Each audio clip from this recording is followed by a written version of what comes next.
大家好, today's video is on 10 questions foreigners have about Chinese universities. So what's it like to attend a Chinese university? The first question is instruction in English or Chinese, and how good is the English quality? So for this, it's kind of easier for me to explain because right now I'm actually taking a English taught course.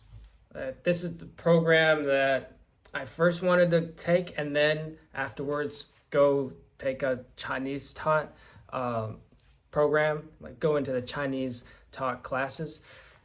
And so I would say that the instruction between the languages, it's up to your choice. If you feel like you're really good at Chinese, like to the level that you can understand college level Chinese in the subject that you are studying, then you can choose Chinese. You have to have passed a certain HSK level, like HSK 4, preferably like HSK 5 or 6. Or you could choose English if you feel like you want to be smart with your choice and not jump into it recklessly, you know?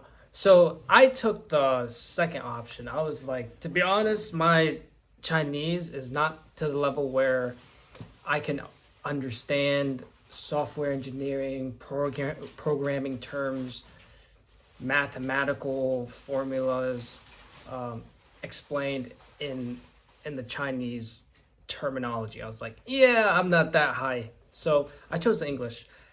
As far as the quality of the English, it depends. Some professors, if you're asking about how fluent a professor is in English, some are more fluent than others.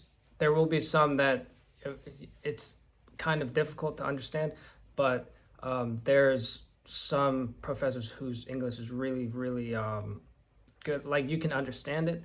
They don't have a thick accent. So it just depends on which professor you get. I know for myself, I've got some professors that I can definitely understand in English. Some of them is kind of a little difficult. Your Chinese classes, they'll be in English though. If you're having to take the Chinese classes because you haven't passed your HSK 4 or something. Now, to the second question, what Chinese language level HSK is required for admission? Well, where I am, Beijing Institute of Technology, you don't need an HSK level to be admitted per se. Now, for the Chinese taught courses, you do need an HSK level of 4 or higher to take the Chinese classes, of course. But if you are wanting to attend BIT, then there's not an HSK level that's required for you to attend. But for you to graduate, you have to pass the HSK 4 before your graduation year. So keep that in mind. Okay. Now the third question is, are Chinese degrees recognized internationally? Yeah, absolutely. For BIT and other schools, especially the top schools, yeah, they're recognized internationally. They're ranked internationally. They're not just recognized locally or nationally. So you definitely can have a degree that's recognized anywhere and everywhere if you graduate in China. Number 4 is, how competitive is admission for international students? From my experience and the experience of many of my international friends here, for international students, especially compared to Chinese students that have to compete for the top schools, it's actually, you have a high likelihood of being accepted if you have like a good track record, if you have good grades, if you're just overall a good student, and you have to show your tests and stuff like from your high school or your educational background, and you write a personal essay, all of that. As long as that checks out, you have a high chance of getting into an international program, or just you have a high chance of getting into a Chinese university, because I think it's mainly because if you think about it, there's not a lot of international students in China. So just like anywhere, like even in America or in other countries, but just using America for example, um, or just any program, if not a lot of people um, if not a lot of people take the route you're taking, right? Then because of your uniqueness and because you're doing something like applying to an international school that not a lot of other people do, just by that you stand out and you're more likely to be accepted.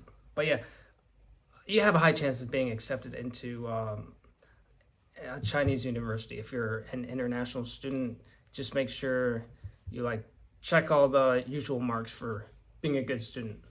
You don't have to have the craziest scores. You don't have to have the craziest background. But yeah, just make sure you're a good student and good track record, and you have a high chance. Now, what are dorms like, and can foreigners live on campus? Absolutely, you can live on campus, especially if you're a foreigner. To be honest, it's easier for a foreigner to live on campus than outside of campus, because they're very specific, and they have a lot of regulations on where foreigners can live. Or you just have to make sure that you update the local police or whoever is whoever is in control of like keeping that information. So basically, you have to update your school and the local police station if you move residencies. If you move places where you're staying, where you're living, you just have to make sure that you update the relevant authorities. That's what I was trying to get at.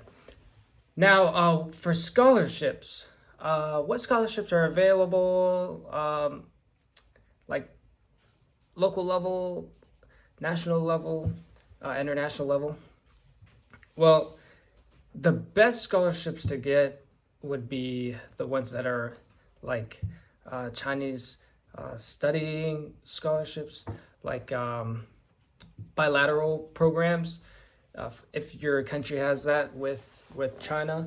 And then second best would be like the university scholarships that come from the university itself.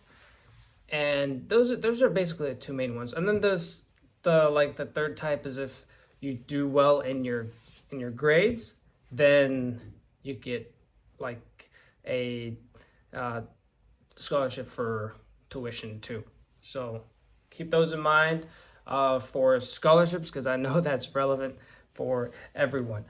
Now, what are the real costs of living for students in China?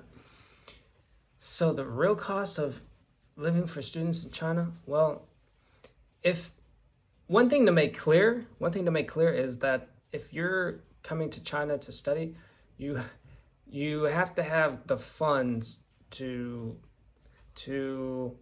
last you your entire program, basically, by scholarship or whatever else, because you can't have a job in China as a student.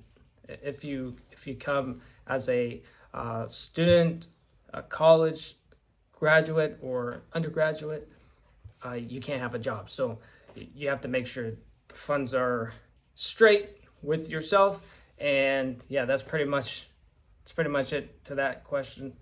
Um, I mean, you could, if you're talking about like living costs and stuff, it's just like it's much more affordable than a lot of places.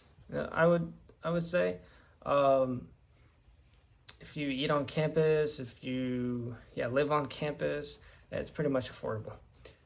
Dang, it's already the 10-minute mark. I gotta split these up. Okay, I'll do the rest of the questions and more questions because I'm making more videos like this in the next video. But yeah, it's already late right now. Tell me if this video has been helpful to you, and give this video a like, subscribe. 我们明天见。